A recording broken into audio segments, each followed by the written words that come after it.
What's up, guys? Welcome back to Fit Body Secrets, where my mission is to bring you guys inspiration, motivation, and a ton of tips to help y'all on your fitness journey. And today's episode is kind of like got me super fired up.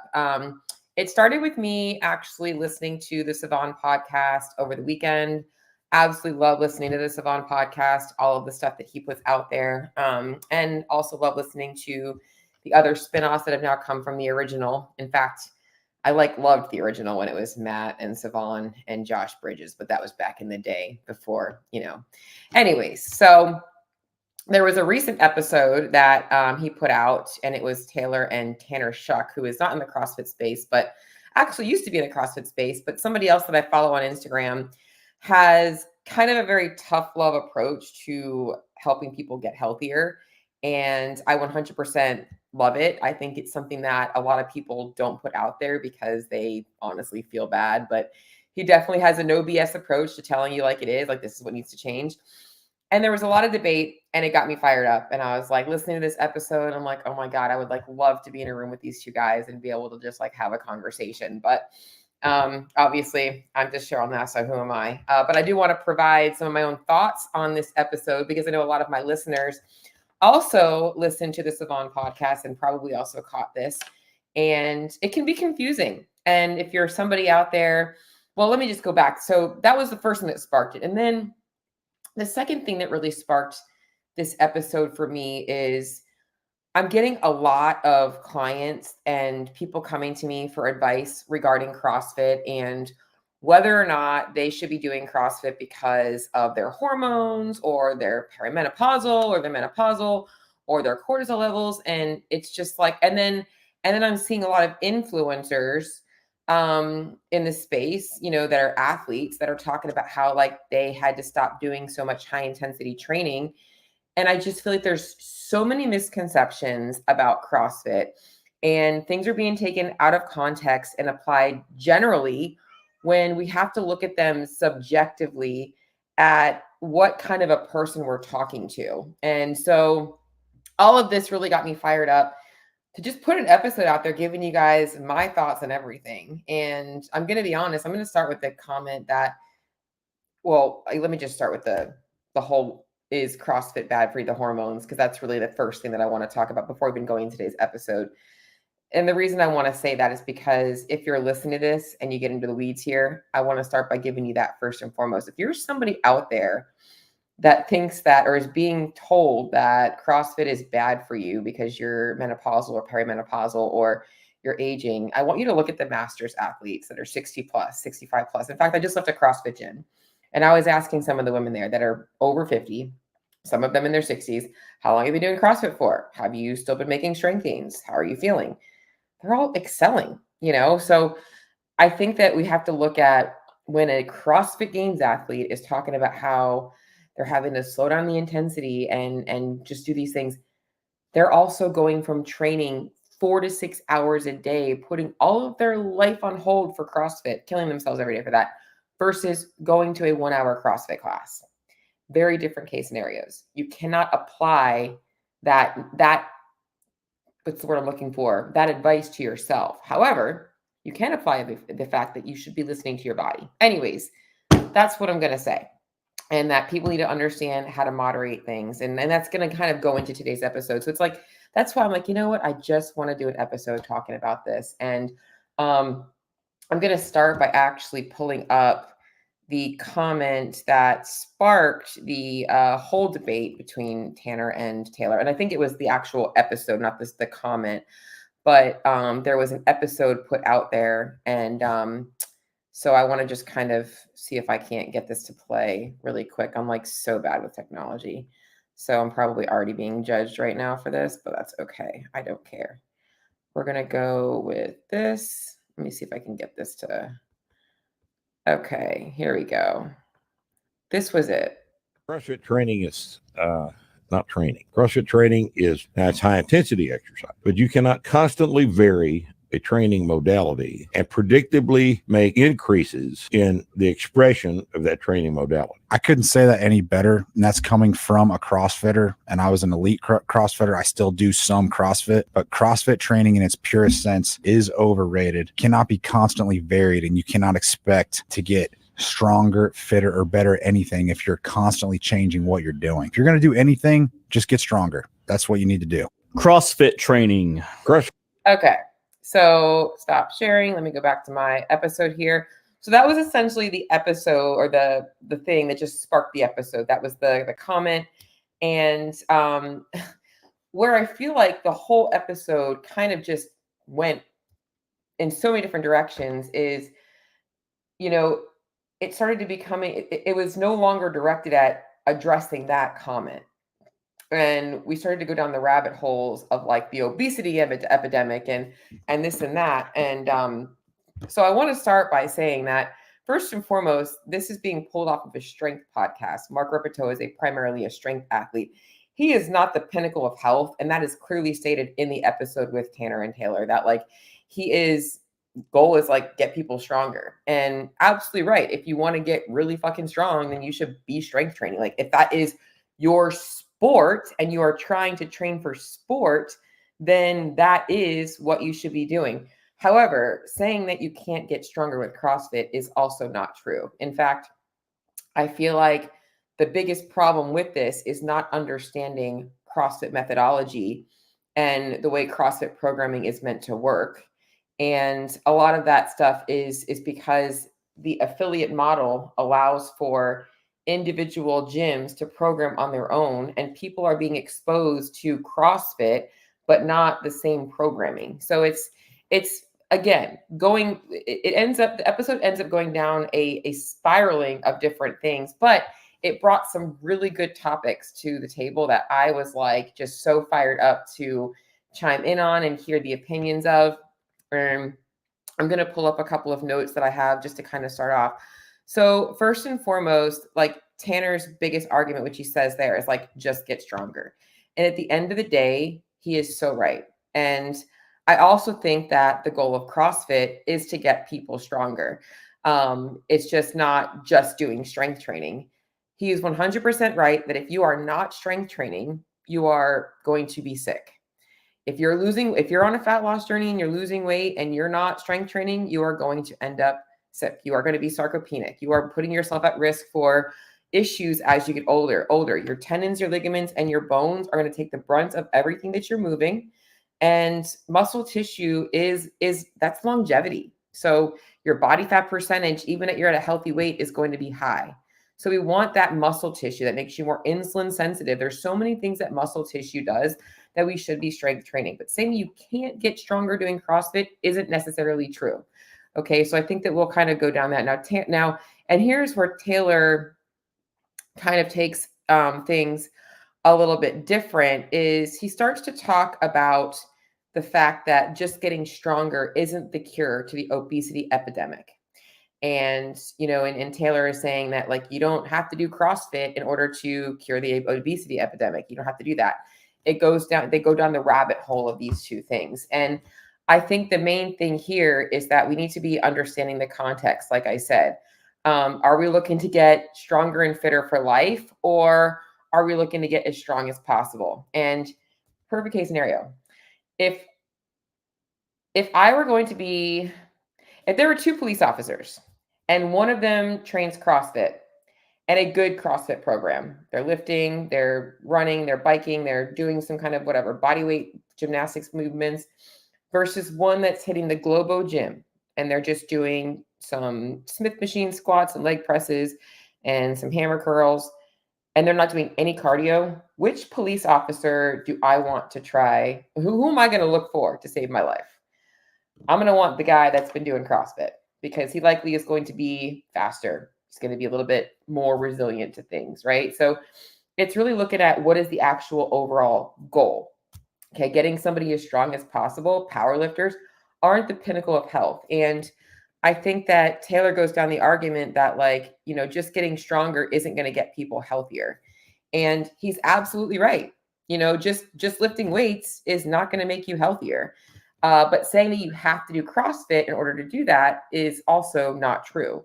A lot of people can get stronger and fitter and healthier by lifting weights, which is what I think what Tanner is saying, is that you don't have to do that in order to get stronger and fitter. Lifting weights, also doing some conditioning. And I think that this is where it's like, CrossFit really is everything. Like, you can consider anything CrossFit. That's like the beauty of it. It encompasses everything. Like, you go to the CrossFit Games, they're doing triathlons, they're doing cyclocross, they're doing gymnastics, they're doing heavy lifting, they're doing all these different things, right? So like CrossFit really is everything.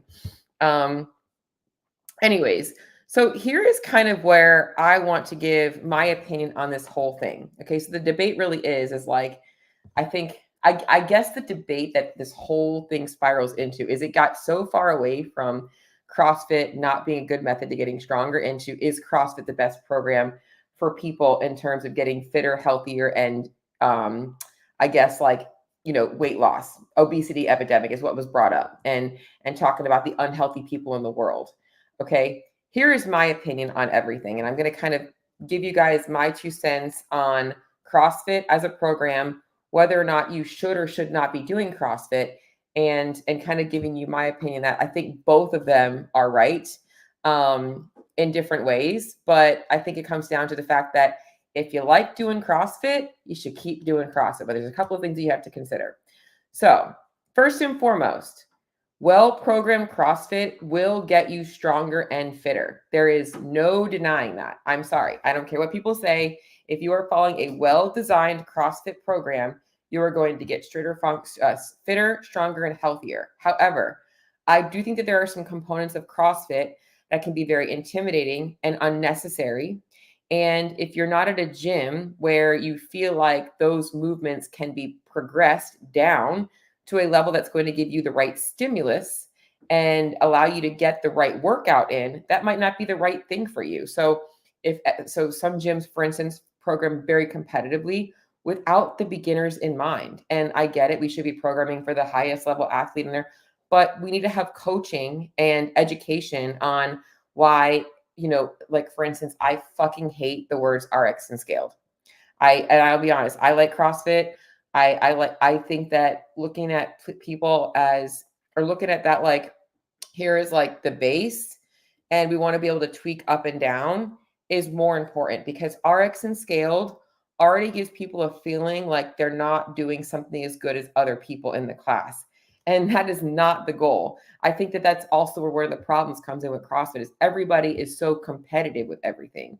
And there are people that need to be competitive in CrossFit, primarily those that want to compete in CrossFit. But if you don't want to compete in CrossFit, you can do CrossFit and get really freaking strong and fit. Like, I think that even looking back at when CrossFit first started, Greg Glassman wasn't programming CrossFit workouts in mind with like competing with each other.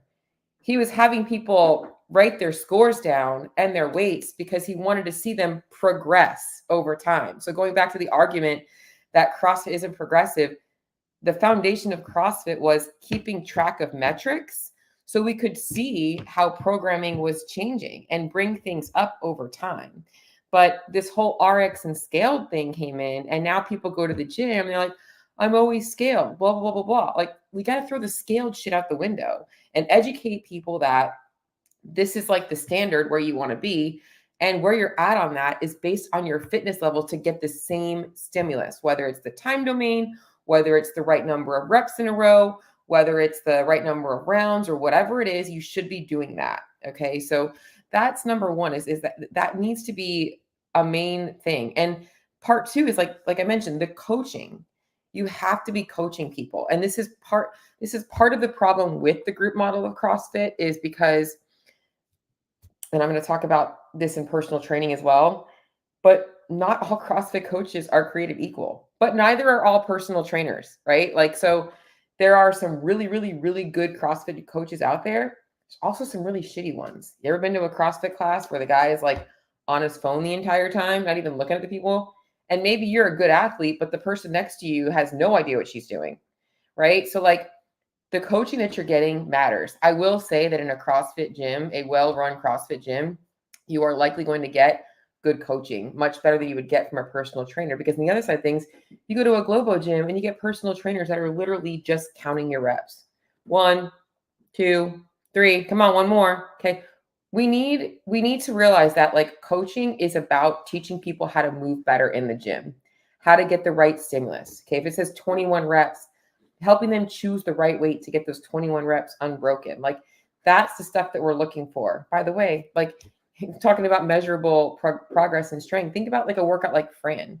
Maybe when you first started CrossFit, you couldn't even do Fran with a 35-pound barbell. And now you're doing it as prescribed. Like that's strength gains, right? Like that's strength endurance. So it's really important to look at that. Now, you don't have to do CrossFit to get stronger and fitter. Okay. So like Tanner's saying is like, you don't have to do CrossFit. In fact, here's where I'm going to be honest. If you're at a CrossFit gym where they're just doing boot camp style workouts, everything is randomly programmed and thrown together, like you might need to do your own programming. And this happens to me a lot. I see clients that come to me and I'm like, I hate to tell you this, but your programming is kind of not good. Like, how would you feel about doing something a little bit different? And it sucks that you have to tell people that, like, but sometimes they need something a little bit different. And this also goes down to like looking at training age, how long a person's been working out for, so a beginner coming into a CrossFit class, just doing a CrossFit Metcon a day, just getting started. Yeah, that's going to create a ton of results. It's going to get them stronger and fitter. Because they're going from nothing to something. But after you've been doing that for a little while, you're going to have to probably change some things up. And as a CrossFit athlete, well, let me just tell you this, not even just as an athlete, but anybody that's been training a long period of time, I think that volume tolerance is a sign of fitness. So when you first started CrossFit and you could only do like 1 5-minute workout and you'd be done, and now your recovery is so good that like that doesn't hurt you the way it used to, like that's also a sign of fitness. Your recovery is getting better. So that's all good stuff. So I just think that there's so many things like this episode just really got me fired up for.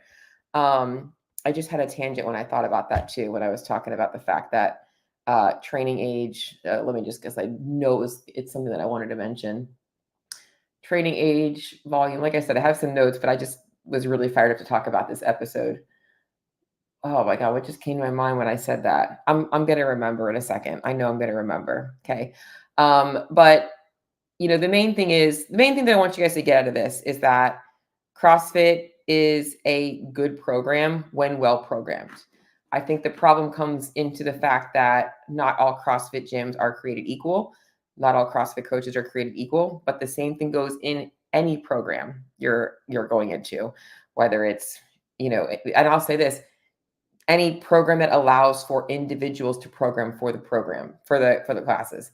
I think like the F45s, the Orange Theories are a completely different animal. They're like a completely different program. Those programs are designed just to burn calories, which is the other thing, is like there's a difference between training with a specific goal of health and fitness versus training just to burn calories. I think my computer just got unplugged. 1 second.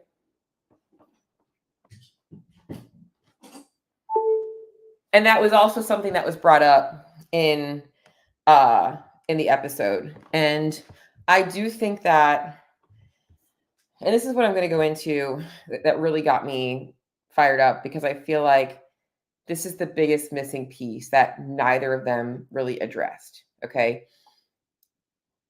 And I feel very passionate about this. And I think that they both agree with me, but they didn't say it. And this is the problem. Okay.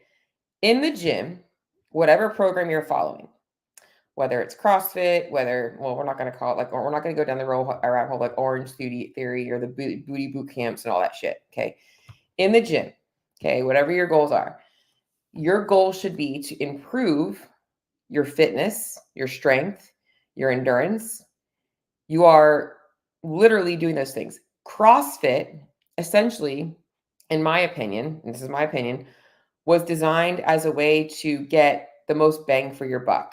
And I think Taylor even mentions this, that it was, meant to be like a minimalist approach, the minimum effective dose. Like, can we get more work done faster to be able to fit training into our life without it becoming a huge piece of our life? If you go to a regular gym or bodybuilders, they're in the gym for 2 hours plus a day. Now, most CrossFit athletes now are, but that's because it's sport specific. But the goal of CrossFit was a minimalist approach to fitness. And you could get in and get out and be good with your day. Like, so for instance, if I go to the gym and I'm doing 5 sets of 10 squat to press, I'm not going to call it a thruster because I did CrossFit before I did CrossFit. Versus if I do a workout like Fran, 21-15-9, thrusters and pull-ups, I'm getting double the work done and I'm going for time. So I'm getting it done faster. So will that give me the same strength benefits as the 5x10 if I'm loading it up heavy?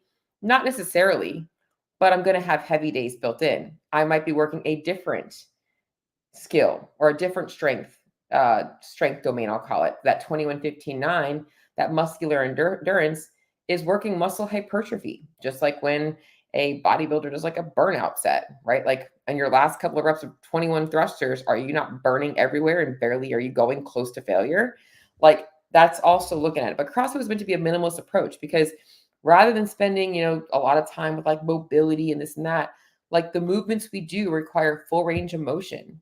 So a lot of times just by moving through these full planes, you can cut out the time needed to stretch and mobilize beforehand because you're getting that through active range of motion, so the body weight stuff that we do requires a lot of flexibility. So I just think that CrossFit is a minimalist approach to getting all of that done. We do have heavy days, right? Well-programmed CrossFit. But again, here's the problem. So I'm going to go back to, I think, where this episode ended up taking a turn away from the whole, is CrossFit good for strength programming and how it's not, yada, yada, yada, into what is the best training program to help people that need to lose weight, that are, because, and I made a post about this the other day, guys, it's really sad that over 75% of America is overweight or obese. Like that is a statistic.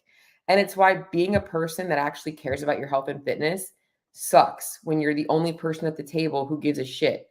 But it's also because you're one of the only people in the world that's going to live a long and healthy life, disease-free. And that's where I feel like this episode really got me fired up because that was what they were both looking to achieve. They both want the same thing for everybody. They want people to be fit and healthy. But the problem here is that they're focusing on the training. Yes, the training matters. Get stronger. Tanner is 100% right. You should be focusing on building muscle. You should also be focusing on your fitness. And he also did not argue that. He just basically said you don't have to do bar muscle ups and snatches and burpees to do that. You can jump on an assault bike. You can run. You can do other things as well. You don't have to do these high skill movements, which is also right. But if you like to learn those kinds of things, do CrossFit because it makes it a little bit more fun. However, and this is the biggest problem, and it is a part of CrossFit, is actually at the base of the CrossFit hierarchy, is if we're talking about getting people to lose weight, optimizing their health, the training is not the problem. Yes, they need to be training. The problem is their nutrition and their lifestyle. And this is why I was a CrossFit coach, L3 CrossFit coach. I never got my level 4 yet because it wasn't out at that time, for a lot of years. And I still have my credentials. I eventually would love to own my own CrossFit gym again. I love coaching CrossFit. But I got into the nutrition coaching space because there was a huge divide between what people were doing in the gym and what they were doing outside of the gym. And that's where I felt like I wanted to put myself in the CrossFit space because people were going to the gym people go to the gym 5 to 6 days a week. They hit their workout, but they're not making progress. They're not losing weight. They're not getting stronger. You know why? Because they have no idea what to eat and how to eat, because the nutrition coaching aspect of CrossFit it's not there. It's not there. And even if it is, it's challenges here and there. It's maybe a quick little talk about food quality here and there. Or, it's as simple as, I'll be honest, even the way that Taylor puts it is like, stop eating shitty food. Well, that's great. But you, I'm sure, Taylor, enjoy a burger here and there. And some French fries here and there. Maybe, I don't know if you drink alcohol. I don't drink alcohol either. People don't even know how to do that in moderation because the world has everybody so fucked up about nutrition, and even Tanner's like, just eat protein. Like, I agree with you, Tanner. Like, protein is a very important part of the diet, but people just eating protein and continuing to eat like shitty food, like, also not the solution. And I know you know that because I follow your channel, and Tanner's channel is full of advice about eating healthy foods. But the problem is people have such a fucked up relationship with food, and the nutrition world is so saturated with shit. And CrossFit coaches, it needs to be separated in that it needs to be together, but separated. Okay. Like, because a CrossFit class isn't enough time for that coach to also talk about nutrition. But nutrition is the foundation of fitness, of CrossFit, of the hierarchy of fitness. So you've got to know what to eat, how much to eat, and how to tweak those things for your specific needs. But it's not always that simple, as I said, because people have a fucked up relationship with food. And just telling a person to just eat paleo and never have a cookie again ends up causing them to binge on cookies. And when they cut out all those foods and they go from eating 4,000 calories a day to 1,200 calories a day, their body's like, what the hell did you just do? Like, so the problem really is the education that if our goals right now are to help people get fitter, healthier, and just better in life, they need to train in a way that allows them to build muscle tissue and get fitter, however that is. Fitness and health starts with strength and conditioning. Like, those two things need to be a part of your programming. Like, I do agree with that. Just lifting weights isn't enough. You need to be doing some form of conditioning. You should be, if you want to survive the zombie apocalypse, you better be able to run from a zombie. That's my opinion. But the nutrition aspect is the key. That's the problem. So whether you're strength training or you're doing CrossFit or you're doing Orange Theory or you're doing jujitsu, whatever it is you're doing, okay, if you're not addressing the nutrition, that's where you need to be putting your work in. And that's my 2 cents, is that was not addressed in this episode. And do I think that CrossFit is a good way to get stronger? Absolutely. So that's how I feel. Let's see what's over in the comments. I see a couple of comments over there. Good morning, guys. So, but yeah. And when it comes to nutrition, it's funny, I just put out an Instagram post today that I will share with y'all real quickly, because I felt it's going to sum things up for y'all. And I'm going to put it up here since I'm trying to be fancy with my share screen if you're watching on YouTube. Let's see. Cheryl Nassa. There I am. All right. Let me fix your nutrition in 10 words. Eat mostly whole foods, weigh portions, and keep a food diary. And you can kind of go back to the 100 words of fitness if you want to. Eat. Oh my God. Eat meat and vegetables. Oh my God. Why did I just forget it? Because I'm on the spot. Hold on. Give me a second. I'm going to remember it. Eat meat and vegetables, nuts and seeds, some fruit, little starch, no sugar. Keep intake to that will support performance and not body fat, essentially. So what is he saying? Eat healthy foods, weigh and measure the amounts, adjust to make sure that you're not gaining body fat or that you're losing body fat if you need to lose body fat. And I do agree with that. I just don't think that removing all carbohydrates is the solution. I think that removing refined carbohydrates and sugar, or minimizing them, is important. But again, it's education that people need on nutrition. And those 10 words that I put out there today are the key, but knowing how to apply them is very different. And that is what I try and teach in with all of my clients that I work with, whether you are a CrossFitter or you are a non-CrossFitter. But I know primarily the CrossFitters that I work with, they just don't know. They don't know where to start. And maybe they know where to start, but they're not really quite sure how to adjust. So anyways, that's what I got for y'all today. Hope you guys are all having a good Tuesday. Hopefully you guys got some value out of this episode. I honestly had planned on playing a couple of the clips from it, but I just felt like I said what I wanted to say. So, and if you are somebody out there that is being told that you shouldn't do CrossFit, or that you're afraid of a CrossFit, make sure that you're give it a shot and make sure that you are actually following the programming philosophy. And if you don't know if you are, I also believe that everybody should get their level 1. Whether you're going to be a coach or not, take the time, get the level 1. And, you know, that's actually, that was a pivotal moment in my CrossFit journey. I was like, because I was at a gym that was kind of a little bit more boot camp style. And when I went to my level 1, I was like, wow, I see what's missing. Okay. And then a year later, I qualified for the games. So you really need to understand the methodology 100%. And I think that goes with any program that you follow. So if you guys have any other questions about CrossFit, nutrition, anything like that, I am pro CrossFit for sure all the way. I'm always here to offer any kind of advice, any education you guys need. That's what I love doing, primarily on the nutrition aspect of things, but still do love jumping into the CrossFit stuff here and there. So with all that, I'm about to get off and get some rowing done for the day. So Corey, I'm hitting the, I know Corey, we follow the same programming. I still have a little ankle injury, so I can't run. And there's some running intervals program, but I'm going to do them on the rower, which is not my favorite thing. So we're just going to row today. But if y'all need me, you know where to find me. Talk to y'all soon.